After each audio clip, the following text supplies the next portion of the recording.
Controller drift can be frustrating, especially in a game like FIFA 24. This guide will help you reduce or eliminate controller drift issues effectively. Step 1. Clean the controller. Start by turning off your controller and using a microfiber cloth to clean around the analog sticks. Dust and debris can cause drift, so ensure the area is free from any particles. Step 2. Adjust dead zone settings. Access the game settings and find the controller settings. Adjust the dead zone for the analog sticks.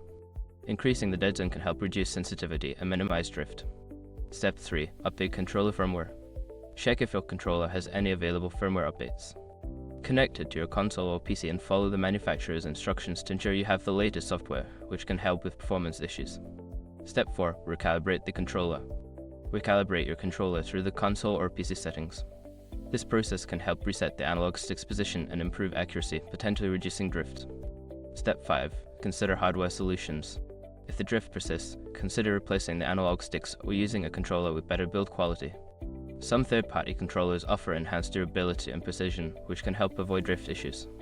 By following these steps, you should be able to reduce or eliminate controller drift in FIFA 24. Regular maintenance and adjustments can keep your gaming experience smooth and enjoyable.